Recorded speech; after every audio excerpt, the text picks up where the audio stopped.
Bonjour à tous et soyez les bienvenus à cet atelier qui va vous apporter des éléments de réponse, j'espère, sur l'intégration des réflexes.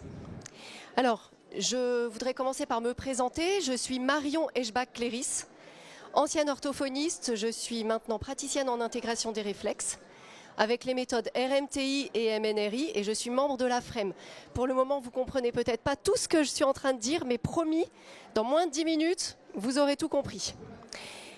Et pour cet atelier, je voudrais commencer par vous parler un tout petit peu des méthodes pour vous expliquer ce qu'elles sont. Ensuite, je vous expliquerai aussi ce que c'est que la FREM, que vous sachiez de quelle autorité je parle. Et dans un second temps, je vous parlerai des fondements de l'intégration des réflexes, des fondements scientifiques, quelle est cette discipline. Et ensuite, j'aimerais avoir le temps de vous donner des pistes pour que vous puissiez accompagner dans les écoles les enfants atypiques, que vous puissiez les accueillir.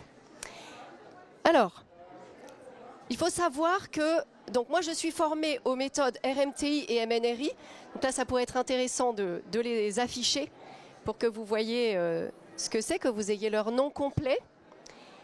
Ce sont deux méthodes d'intégration des réflexes, des méthodes originelles qui ont été fondées le RMTI par Moira Dempsey, une Australienne, et le MNRI par le docteur Mazgutova, une Russe, qui travaille maintenant depuis les États-Unis. Et ces deux méthodes originelles s'enracinent dans des fondements, des recherches qui ont été faites et qui sont encore faites depuis de nombreuses années et qui donnent la fiabilité de ces méthodes. En fait, pourquoi je vous parle de tout ça ? Parce que de plus en plus, on entend parler des réflexes. On nous dit, par exemple, moi, je croise des personnes qui me disent « Ah, c'est génial, tu fais des réflexes, moi aussi ». Je suis formée au réflexe. Ah ben super, on marche sur la même planète, super. Donc dis-moi, tu as été formée par qui? Parce que bon, c'est quand même un petit milieu, on connaît un peu tout le monde. Et puis là, la personne me dit, ah ben je sais pas, par un thérapeute qui connaît quelqu'un qui a été formé par truc, etc. Et finalement, de plus en plus, il y a des personnes qui se donnent le droit, qui s'autoproclament formateurs en intégration des réflexes. Et qui en fait n'ont pas tout le bagage que peut nous donner le RMTI et le MNRI, donc une structure, un cadre vraiment précis et sécuritaire, parce que l'intégration des réflexes, ce sont des méthodes qui sont assez puissantes, qui s'appuient sur notre neurophysiologie. Et donc ces personnes-là suivent par exemple 1 jour et demi de formation, c'est un cas qu'on connaît, hein. Quelqu'un qui a fait 1 jour et demi de formation et qui ensuite a posé sa plaque, a distribué ses flyers, a du succès sur Internet, est charismatique et du coup se permet de faire des formations, va dans les écoles, etc. et en fait fait des dégâts. Et après, on en entend parler, des gens nous appellent en disant « Ah, c'est n'importe quoi les réflexes, vous faites vraiment des choses pas bien, etc. Les enfants sont pas bien, sont malades. » Non, non, non. En fait, il y a un cadre et la FREM, l'Association française réflexes et mouvements, se propose justement d'installer ce cadre pour que les praticiens puissent être formés d'une façon qui soit solide et puissent pratiquer aussi de façon sécuritaire. La FREM, cette association, ne dispense pas de formation, mais informe sur les formations, a un annuaire de professionnels qui sont référencés comme ayant été formés de façon solide, propose des webinaires, propose plein de choses. On a un site en face des toilettes pour vous indiquer où c'est facile, un stand, voilà, et donc n'hésitez pas, il reste encore un petit peu de temps pour venir nous visiter. Il y a également des prospectus, 3 prospectus différents qui vous seront proposés ou que vous avez peut-être déjà, voilà, donc n'hésitez pas. Bref, le cadre étant posé, venons-en à notre sujet, les enfants atypiques. Donc ils ont disparu, mais vous l'avez encore en tête. Accueil des enfants atypiques à l'école grâce à l'intégration des réflexes. Alors, quand j'ai reçu quand la FREM a été sollicitée pour faire une intervention sur les enfants atypiques, moi, je me suis dit, ok, les enfants atypiques, les enfants, ce sont les enfants, les intelligences atypiques. Je travaille un petit peu sur le sujet avec une psychologue en ce moment. Donc, j'ai tout de suite pensé les pense autrement, les zèbres, les caméléons, les HPI, les hauts potentiels, etc.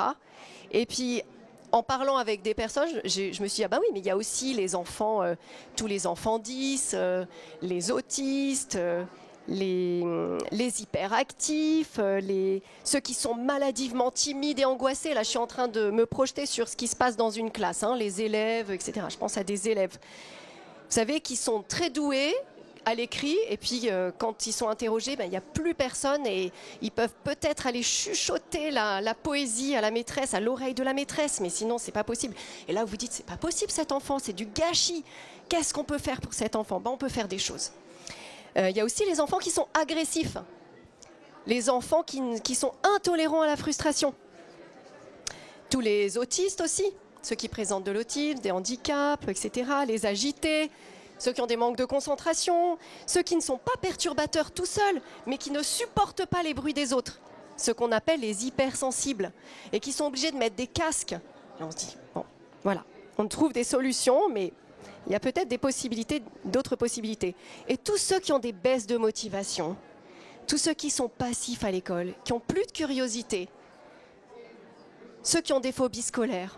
Enfin bref, la liste est très très longue. Et puis je me dis, moi là, qui suis un peu paralysée quand même, hein, par le fait de m'adresser à vous tous, je donne le change, hein, vous le voyez peut-être pas, mais voilà, ben, j'ai aussi un petit fonctionnement atypique là, c'est pas classique, je devrais être à l'aise normalement. Et puis je pense aux enfants agressifs ou qui piquent des colères, je me dis, mais en fait moi, quand mes enfants tournent autour de moi, se disputent, crient, etc., et que moi je leur hurle dessus, là aussi j'ai un fonctionnement atypique, et peut-être que ça aussi, c'est quelque chose que je pourrais apprendre à réguler.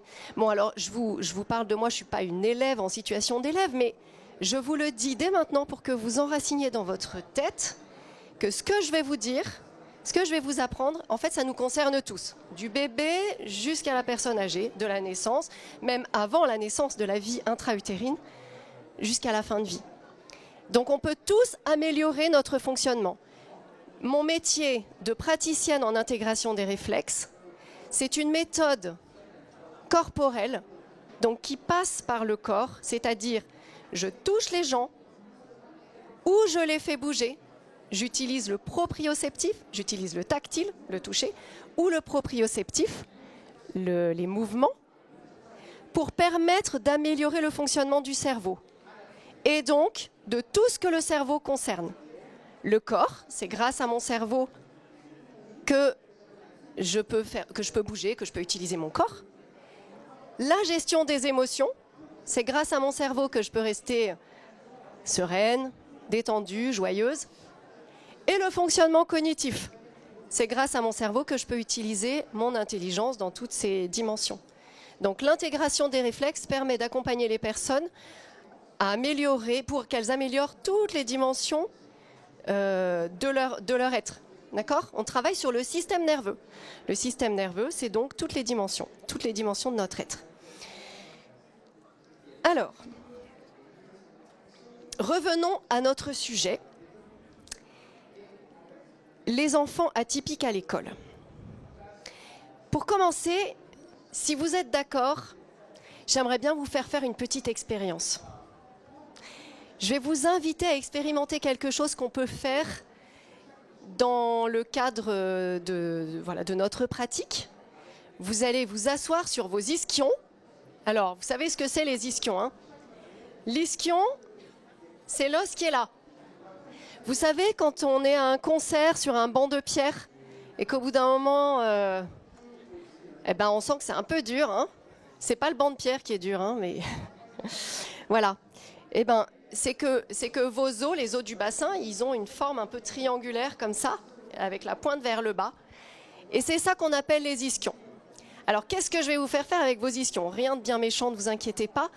Je vais vous inviter à vous asseoir bien comme il faut sur vos deux ischions et à placer une main sous un ischion. OK ? Voilà. Vous placez une main et vous vous asseyez bien comme il faut sur les deux. D'accord ? Et vous allez faire une stimulation, donc c'est du tactile, hein, c'est du corporel. Vous allez faire une stimulation comme ça vers le haut de votre ischion. Vous êtes du coup en mesure de percevoir que votre ischion est un petit peu pointu. Vous devez le percevoir, ça peut-être, pour certains. Voilà. Vous faites cette petite stimulation, voilà. Et sans lever la fesse, s'il vous plaît, vous retirez votre main. Voilà. Je vous laisse le temps d'identifier. Est-ce que, pour certains, il y a quelque chose de différent? Est-ce que vous avez perçu quelque chose d'un petit peu nouveau? Je vois des oui, puis je vois des points d'interrogation dans les yeux. Peut-être que vous avez senti en général, ce qui est le plus commun, c'est de sentir comme un enfoncement de la chaise. En plus, c'est génial, les fauteuils sont hyper confortables ici, donc vous devez bien le sentir. Comme si vous aviez le côté stimulé qui était enfoncé comme ça, et l'autre côté qui était plat. Oui? Oui, j'entendais oui.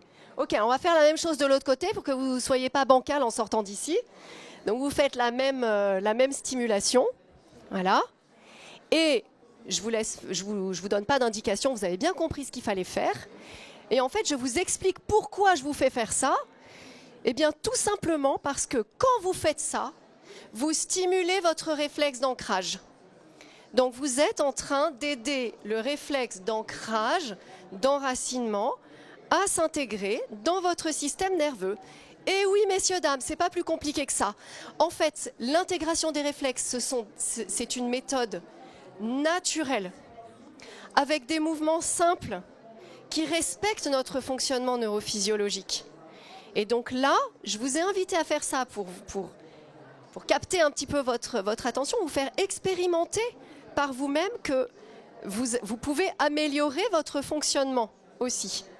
Et quand vous avez des enfants qui sont agités en classe, vous leur dites tout simplement, asseyez-vous sur vos mains ou mettez vos mains sous vos fesses. Et là, vous allez favoriser leur stabilité. Alors attention, je ne vous dis pas, vous allez voir, tous les enfants agités vont se poser, ça va être génial, etc. Non, mais vous pouvez les aider à cheminer vers ça, vers une amélioration de leur fonctionnement, de leur stabilité. D'accord? Alors, comment ça marche ce truc-là? On va faire un tout petit peu de neurophysiologie. C'est pour ça que j'ai fait d'abord l'ancrage des ischions, pour que vous soyez un petit peu disponible, un petit peu plus disponible. Si je vous dis réflexe, qu'est-ce que ça vous évoque? Réflexe. Un réflexe. Un réflexe, en fait, c'est une réaction automatique suite à une stimulation. Une réaction corporelle automatique, incontrôlable, suite à une stimulation. C'est la définition la plus simple du réflexe que je vous donne. Par exemple, une porte claque, je sursaute. Voilà. Les réflexes archaïques sont les mouvements automatiques faits par les bébés. Ils émergent in utero, pour la plupart. Voilà, je vais vous parler un petit peu de leur développement par la suite, mais là, sachez que la première description des réflexes a été faite par un certain monsieur Sechenov en Russie en 1861. Donc vous voyez, ça ne date pas d'hier. Donc on a quelques années d'études et d'observations derrière nous pour nous appuyer sur cette science et pour mettre en place une méthode qui permet aux personnes d'améliorer leur fonctionnement neurophysiologique.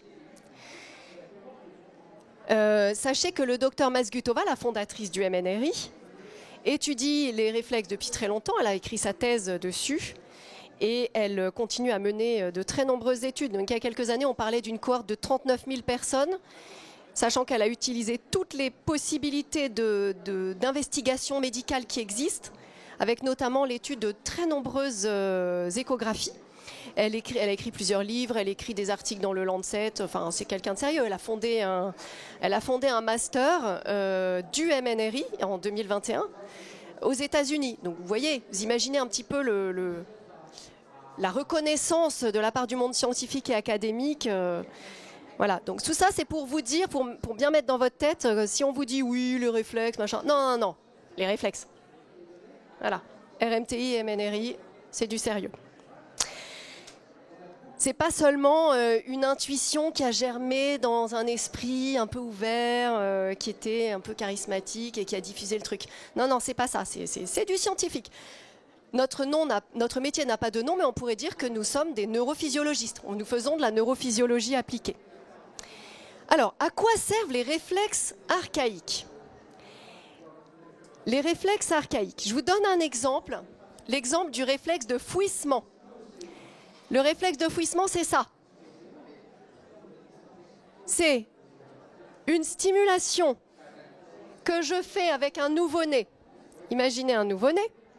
Si je fais une stimulation sur le côté droit de sa bouche, qu'est-ce qu'il va faire? Automatiquement, il va tourner la tête. Et c'est ce qui va lui permettre de se nourrir, parce qu'il tourne la tête vers la source alimentaire. Donc ça lui permet de survivre. Le réflexe est utile pour sa survie. C'est grâce au réflexe, en fait, les bébés, ils ne fonctionnent que par réflexe. Ils ne se disent pas, tiens, c'est l'heure de manger, je vais m'approcher vers la source alimentaire. Non, ils fonctionnent par réflexe. C'est comme ça que nous avons tous fonctionné, dès le sein de notre mère.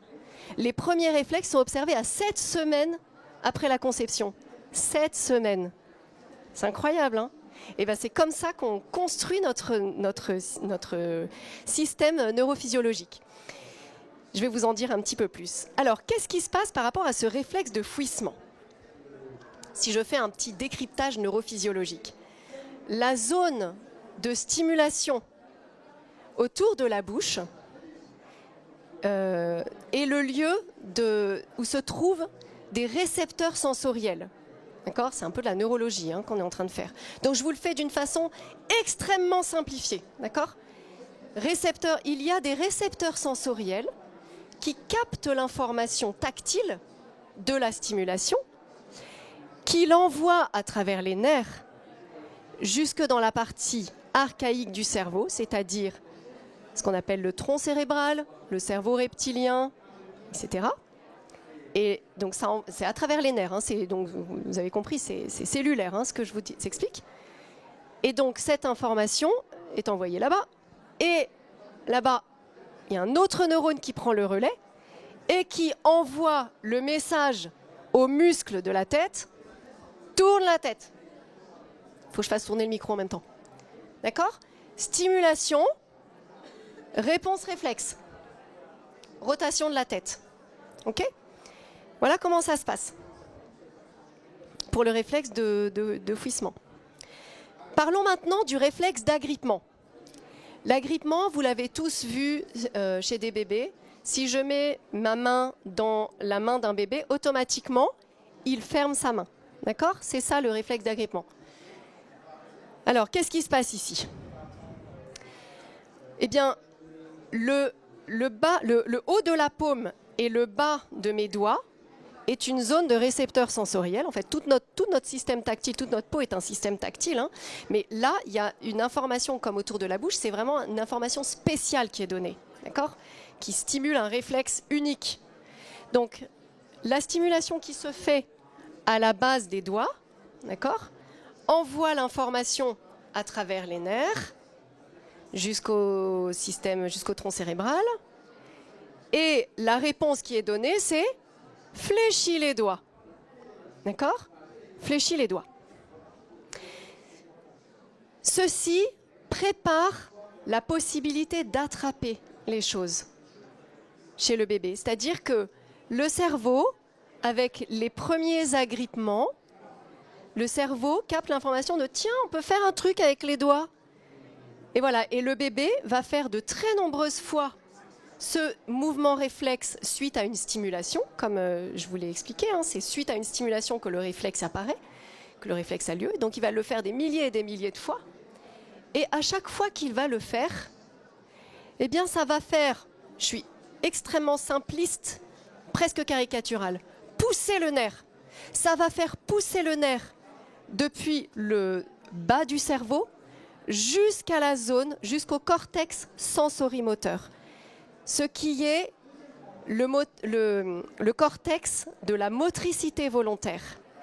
Donc le bébé passe d'une motricité réflexe sur lequel il n'a aucun pouvoir, qui est automatique, inné, qui est un programme génétique inscrit au sein de chacun de nous, pour que, à force de faire ça, ce geste-là, ce geste réflexe, ce mouvement réflexe, la connexion puisse pousser, entre guillemets, jusqu'au cortex sensorimoteur et que l'agrippement devienne non plus réflexe, mais devienne volontaire. L'intégration des réflexes, en fait, c'est la possibilité de passer d'une motricité automatique, réflexe, à une motricité volontaire, donc libre. Donc le bébé va faire ce mouvement-là pendant des milliers et des milliers de fois. Sa motricité petit à petit va devenir volontaire et il va essayer d'attraper des choses, alors au début de façon très maladroite, et à force d'entraînement, vous voyez comme quoi la répétition, c'est vraiment quelque chose de clé, de majeur. Et vous, professeurs, c'est légitime de faire répéter aux enfants des tonnes et des tonnes de fois leurs leçons, les exercices. En fait, on fonctionne comme ça, c'est comme ça qu'on se développe. Voilà, donc la répétition fait que la motricité volontaire apparaît. Et donc, petit à petit, le petit enfant va devenir capable de tenir correctement son stylo, d'enfiler des perles, de faire de la couture, de faire des choses très très fines, d'avoir de la force dans les doigts, d'avoir de l'adresse dans les doigts.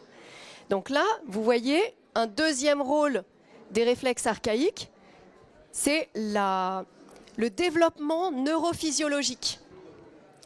C'est grâce à nos réflexes, à nos mouvements réflexes que nous avons faits quand nous étions bébés, que nous pouvons utiliser toutes les dimensions de notre être, que tout notre cerveau est connecté. Et j'insiste beaucoup, moi, auprès des personnes qui ne jurent que par l'intellect. J'insiste beaucoup sur le fait que si on ne passe pas par le corps, on ne peut pas utiliser nos potentialités les plus, les plus non corporelles, les plus intellectuelles. Voilà. On a une urgence à s'occuper de nos corps et à aller habiter notre corps. Alors, quel est le processus de développement d'un réflexe? Les réflexes archaïques émergent pour la plupart in utero. Ils se développent, ils passent par plusieurs étapes, sachant que la naissance est une étape majeure pour les réflexes. Et ô combien nous devrions prendre soin des naissances, si on savait tous les impacts, et d'ailleurs on les voit, tous les impacts qu'il peut y avoir suite à une naissance qui ne s'est pas bien passée. Et ensuite, ils s'intègrent. Ça, c'est le développement classique, le développement normal, naturel d'un réflexe. Le réflexe se développe, il émerge, il se développe, et il s'intègre. C'est-à-dire, il existe d'une façon mature dans le corps, il ne disparaît pas. Vous voyez, le réflexe d'agrippement, si je fais une stimulation, si je reçois une stimulation dans ma main, je ne vais pas faire ça. Si quelqu'un tapote autour de ma bouche, je ne vais pas tourner la tête comme ça d'une façon, d'une façon rapide. Mais rigolez, on a tous des réflexes qui ne sont pas intégrés. Et je vous donne un exemple tout de suite, je pensais le dire tout à l'heure, mais je vais vous le dire tout de suite. Un certain réflexe qu'on observe chez les enfants, par exemple chez certains enfants, qui écrivent en tirant la langue, ou qui utilisent leurs ciseaux en tirant la langue. D'accord ? Voilà. Alors on se dit, ah bah oui, il y a quelque chose d'un petit peu non contrôlé là. Réflexe. D'accord ? Mais, mesdames, quand vous mettez votre mascara, vous faites quoi avec votre bouche ? Voilà, ça c'est le réflexe de Babkin. Alors vous inquiétez pas, c'est pas dangereux d'avoir des réflexes non intégrés. Hein. On en a tous, des réflexes non intégrés. Et ce qui est important, c'est de savoir qu'on peut les intégrer et qu'on peut progresser, on peut cheminer. Puis certaines fois, c'est pas gênant de vivre avec des réflexes non intégrés, mais il y en a dont ça pourrit la vie et ceux-là, on peut les accompagner. Alors je vous ai parlé de réflexes archaïques. Il existe aussi d'autres réflexes, les réflexes qu'on appelle réflexes de développement, réflexes de vie. Ces réflexes-là, ils n'ont pas tout à fait la même progression, Ils sont un petit peu différents, c'est pour ça que je me présente en tant que praticienne en intégration des réflexes, et l'AFREM voilà, ne dit pas Association française réflexes archaïques, non, on travaille sur tous les réflexes. Donc par exemple, le réflexe de l'équilibre, le réflexe de redressement de la tête, sont des réflexes qui ne sont pas archaïques. Ça c'est juste pour votre information, pourquoi je ne dis pas réflexe archaïque. Voilà. Et donc voilà, les réflexes, la plupart des réflexes sont intégrés vers 2-3 ans. D'accord ? Donc, comme je vous disais, l'intégration des réflexes, c'est ce qui nous permet de faire passer d'un fonctionnement automatique à un fonctionnement volontaire. Et puis parfois, les choses ne se passent pas tout à fait selon l'ordre des choses et les réflexes ne s'intègrent pas correctement. Soit ils ont émergé et puis ils restent actifs, c'est comme ça qu'on dit. D'accord ? Les réflexes sont actifs. Ils ont émergé, ils restent actifs. Soit ils ont émergé, ils ont été actifs, ils se sont intégrés et un traumatisme les a réactivés. Je pense par exemple à une femme qui était venue me voir suite à un accident de voiture et qui ne pouvait plus prendre sa voiture. Elle avait des réflexes qui avaient été réactivés. Et du coup, elle se trouvait dans une situation dégradée par rapport à ce qu'elle était capable de faire avant. Bon, on a travaillé, pour information, on a travaillé 2 fois. Et puis, elle a repris sa voiture comme d'habitude. Donc, c'est pas magique, hein, ce que je suis en train de vous décrire. C'est de la neurophysiologie. Et ça demande du boulot. Parfois, ça se fait en 2 fois. Parfois, c'est fulgurant. Parfois, il y a même besoin de faire juste une séance. Mais dans bien des cas, il faut bosser, quoi. Il faut travailler, voilà. L'avantage, c'est que souvent, quand même, ça porte des fruits. Voilà. Donc, parfois, les réflexes ne s'intègrent pas comme il faut. Mais la bonne nouvelle, c'est qu'on peut les intégrer. Je vous parle d'un dernier réflexe. Et puis après, je vous donne des pistes pour accompagner les enfants, les élèves. Le réflexe de paralysie par la peur. Vous savez, c'est celui qui fait que voilà, c'est pas simple de parler devant une assemblée, par exemple. D'accord ? Le RPP, on l'appelle aussi, RPP. C'est le réflexe qui nous fait nous figer face à quelque chose, qui nous fait peur. Je vous donne un exemple, une anecdote qui nous a été racontée par Moira Dempsey, la fameuse fondatrice du RMTI, qui nous parlait d'un de ses amis parti faire une randonnée. Donc elle est australienne. Hein. Vous allez voir pourquoi c'est important. Il part faire une randonnée et puis il se dit « Tiens, je vais prendre ce bâton pour m'aider à marcher ». Et il commence à se pencher et il se rend compte que le bâton en question, c'était un serpent. Vous savez, les petits serpents sympas là-bas, hein, ils sont mortels et tout ça. Et donc lui, qu'est-ce qu'il a fait ? Il s'apprêtait à prendre son bâton, hop, il s'est figé. Son réflexe de paralysie par la peur dans son système nerveux l'a fait se figer. Et donc, il est resté comme ça. Le serpent a pris la fuite. S'il avait continué son mouvement, s'il n'avait pas été figé, le serpent l'aurait attaqué. Et à l'heure actuelle, il ne serait plus là pour en parler. Donc là, lui, il s'est figé. Le serpent est parti. Si cet ami avait un réflexe RPP, un réflexe de paralysie par la peur, bien intégré dans son système. Suite à cet événement, il identifie que le danger est passé, il continue sa promenade, tout va bien, son RPP l'a protégé. 3e rôle des réflexes, la protection, la survie. D'accord ? Non, la protection. Si son réflexe n'était pas bien intégré, eh bien, il aurait peut-être continué sa promenade et à chaque fois qu'il aurait vu un bâton, il se serait figé. Vous voyez ? Ou bien il aurait dit « Trop dangereux pour moi, je n'y vais pas ». Et vous voyez combien un réflexe non intégré, du coup, est limitant pour les personnes. Eh bien, le RPP, c'est exactement ce réflexe que les élèves ont quand ils n'osent pas parler. Quand ce dont je parlais tout à l'heure, là, les grands timides, qui n'arrivent pas, qui ne se donnent pas la possibilité d'intervenir, de poser une question, qui n'arrivent pas à parler à voix haute, etc.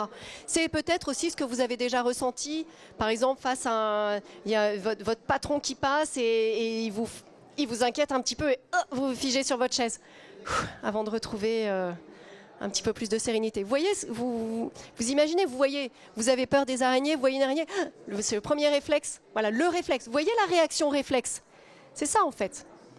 Donc c'est pas mauvais le réflexe en soi, il est là pour nous aider, pour soutenir notre système nerveux. Ce qui est important, c'est qu'il soit bien intégré dans notre fonctionnement. Alors maintenant, je vais vous parler, je voudrais vous donner des pistes pour que vous puissiez accompagner les élèves. Comme j'ai très très peu de temps, j'y vais très vite. Si vous voulez en savoir plus, rendez-vous au stand.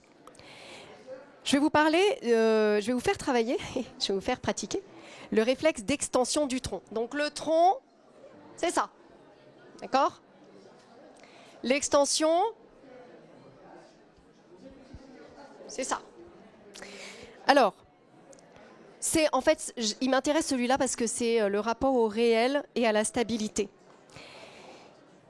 C'est le réflexe qui sert pour le pompage du liquide cérébrospinal. Donc peut-être que ça vous dit pas grand-chose, mais en fait c'est celui qui vient nourrir le cerveau. Donc en fait il est très important. Voilà. C'est le contrôle postural. Donc là, par rapport à ce qui se passe dans les classes, ça peut être intéressant. C'est aussi l'enracinement. Sur le plan cognitif, c'est la curiosité, l'équilibre entre l'analyse et la synthèse, et la sensation de sécurité. Donc en fait, les réflexes, vous voyez, ils ont plusieurs dimensions, corporelles, émotionnelles et cognitives. Donc moi, je vais vous inviter à le faire, ce réflexe-là. Donc si vous voulez, parce que ça, vous pouvez le faire en classe. C'est pas difficile du tout. Vous vous mettez debout. Le mieux, c'est d'être déchaussé. Mais on va le faire rapide parce qu'on est pressé. Donc vous mettez debout et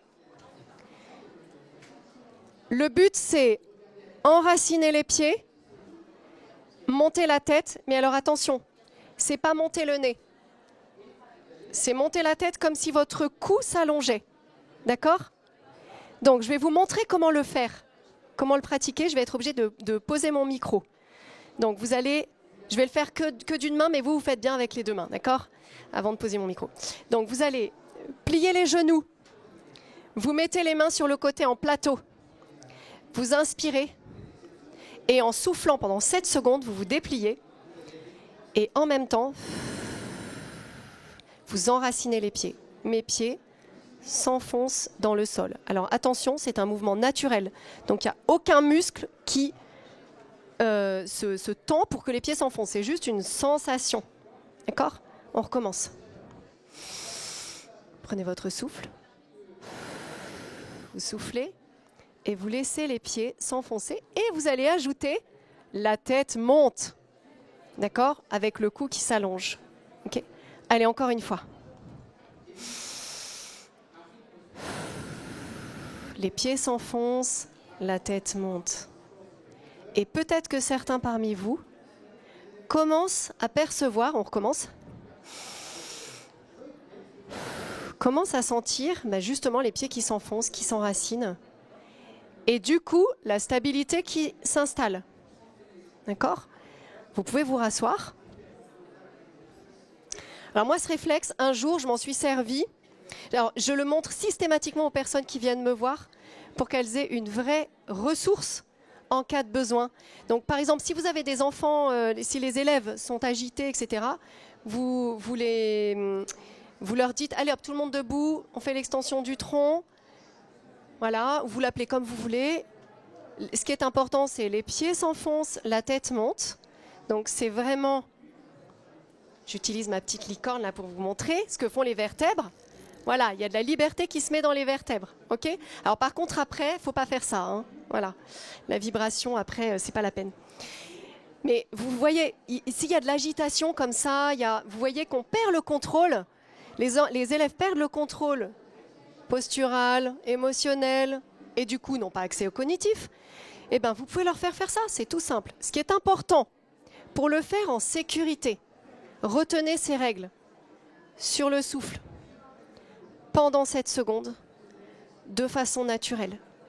Ce que j'entends par de façon naturelle, ça veut dire les muscles ne se crispent pas. Les bras et les jambes ne se tendent pas. Ils ne sont pas verrouillés. Ils sont légèrement fléchis. Quand les muscles, quand les bras et les jambes, les coudes et les genoux sont en extension, d'accord ? Ils ne sont pas tendus comme ça. Jamais, jamais, jamais. Ils sont toujours souples. Voilà, d'accord ? Donc, mouvement naturel. Un jour, quelqu'un m'a dit, oui, je le fais, j'appuie très fort et je crispe tous mes muscles. Non, non, non, c'est pas comme ça. On lâche. On lâche. C'est hyper important. Voilà, très, très important. Alors, je voulais vous raconter... quelle heure il est ? Ouais. Allez, je prends le temps. Moi, je m'en suis... Un jour, ça a été vraiment flagrant. C'était un mercredi soir, donc juste j'ai 4 enfants. Et j'étais à cran, et ça m'arrive pas souvent, honnêtement. Ça m'arrive pas souvent. Mais là, ce soir-là, j'étais complètement à cran. Et mes enfants tournaient autour de moi, etc. Et je me suis dit, bon, là, il faut que j'aille dehors et que je tape un arbre, ça sera mieux. Et j'attends que mon mari sorte de son bureau. Et en fait, il sortait pas. Et je me suis dit, souviens-toi, tu dis aux gens d'aller, de prendre soin d'eux, qu'ils ont des outils, qu'ils ont des ressources à l'intérieur d'eux. On a tous des ressources de fou. Tu dis ça tout le temps. Utilisez vos ressources. Bah alors vas-y, fais-le. Ok. Donc je suis allée dans ma chambre, j'ai fermé la porte et j'ai fait 2 fois l'extension du tronc. Et je suis ressortie et j'ai dit les enfants à table avec des petites fleurs dans la voix, vous savez. Et on a passé un super dîner. Et mon mari est arrivé hyper tard. Tout va bien, mais parfaitement. Là, je me suis dit, ouais, c'est quand même vraiment un truc dingue. Donc, vous comprenez pourquoi je ne peux pas me taire, quoi. Hein. Vous aussi, vous pouvez faire appel à ça, à ces ressources que vous avez. Voilà. Et donc, vous pouvez accompagner vos élèves aussi, et vos enfants. Allez, je vous apprends un autre truc. Ben, tous les réflexes des mains. En fait, je ne vais pas passer beaucoup de temps, là, je vous en parle très, très vite, mais il y a plein de ressources pour les mains. Par exemple, pour les élèves qui tiennent mal leur stylo, pour tout ce qui est maladresse, et du coup pour tous ceux qui ont des pensées fixes, un peu obsessionnelles, qui ont une faible mobilité de la pensée, voilà, ceux qui tirent la langue, vous savez tout à l'heure j'ai dit, hein, quand ils utilisent leurs mains. Bon, bah, ces réflexes en fait, quand on travaille les réflexes, on peut améliorer donc la psychomotricité, on peut améliorer aussi le langage. Voilà, donc vous savez, je suis une ancienne orthophoniste, je ne sais plus si je l'ai dit au départ. Donc en fait, on peut améliorer tous les troubles du langage grâce aux mains. On peut, je n'ai pas dit ça marche à tous les coups, on peut, c'est une bonne porte d'entrée. Selon les réflexes des mains, il y en a qui sont en lien avec la sécurité, qui sont en lien avec la capacité à lâcher prise, qui permettent le développement du langage, tous les troubles du langage du coup, même l'autisme, les capacités de communication. Alors, vous allez faire un truc. Vous allez ouvrir, fermer, ouvrir, fermer, ouvrir, fermer, ouvrir, fermer.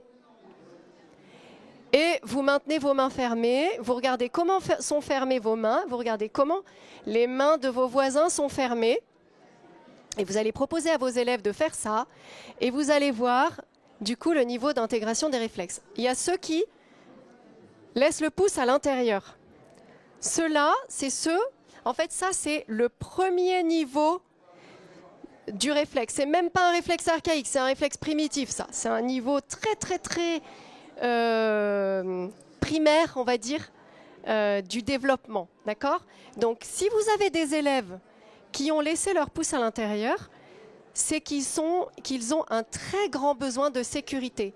Ils ne savent pas faire appel à leur propre sécurité. D'accord ?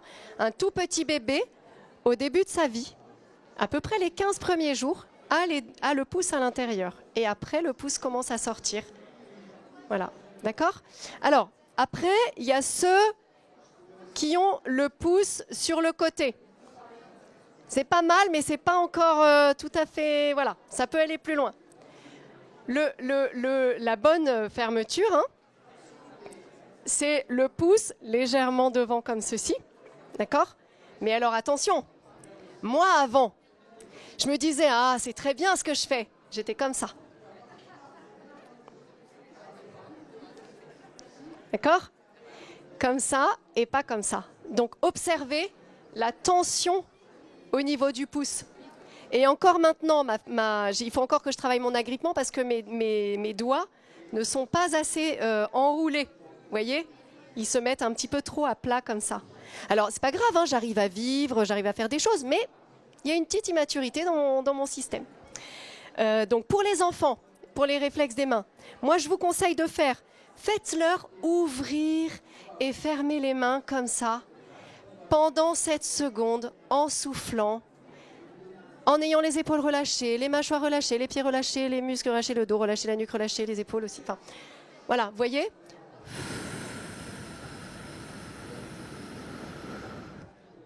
Et ensuite, j'inspire et je ferme tous les doigts en même temps.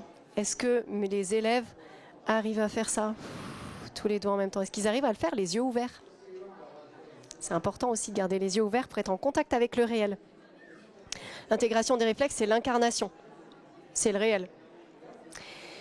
Donc ça, c'est très intéressant. Après, vous pouvez faire tous les jeux de pinces, etc. Alors attention, j'attire votre attention sur la pince arrondie. Très, très important. Pas la pince pointue.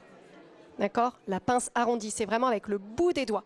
Donc vous leur faites faire des activités comme ça, de pince, avec tous les doigts et avec les deux mains. Vous pouvez utiliser des pinces à linge, vous pouvez leur faire attraper quelque chose, des pois chiches, des cailloux, des choses comme ça, voilà, avec tous les doigts. Ok? On a sur le stand là, on a des pinces à linge et tout, vous pouvez venir vous amuser avec ça. Vous pouvez aussi faire tout ce qui est reconnaissance tactile, jeu de pâte à modeler, etc., construction et tout ça. Ça, c'est super. Et puis, je vous apprends à faire le glouton. Le glouton, en fait, c'est... je suis obligée de poser le micro.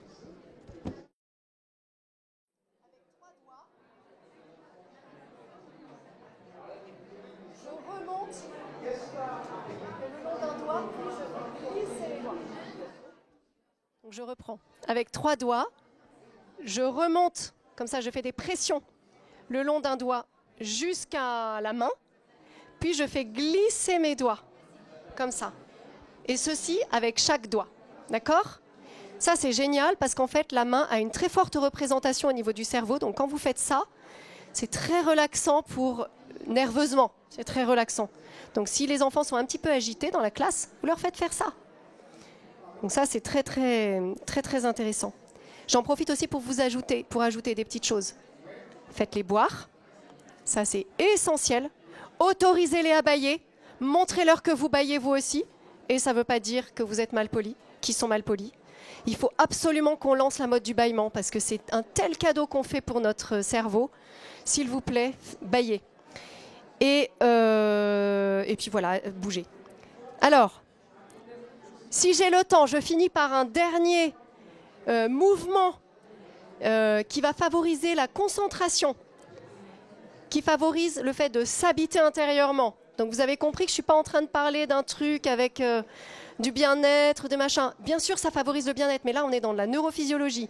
On a les moyens de s'habiter un petit peu plus intérieurement parce qu'on a un réflexe pour ça. C'est le réflexe de centrage. Et voilà comment on le fait. Mettez-vous debout. Vous mettez un petit peu d'espace entre vos pieds. Les genoux sont souples. Vous inspirez. Et en fait, vous allez faire l'étoile. En soufflant pendant 7 secondes. Attention les coudes. Les coudes restent souples. Donc ils ne sont pas complètement tendus. Et à la fin des 7 secondes, vous relâchez. Dans quelques minutes, pour clôturer cette belle journée, vous pourrez assister à un débat. Voilà, on va le refaire. Pleinement humaine à l'heure du tout numérique dans la salle plénière. En parallèle, au stand de la Fondation pour l'école, vous avez un compte d'emploi avec beaucoup d'annonces pour les professeurs. Encore une fois. Les écoles. N'hésitez pas à venir le regarder.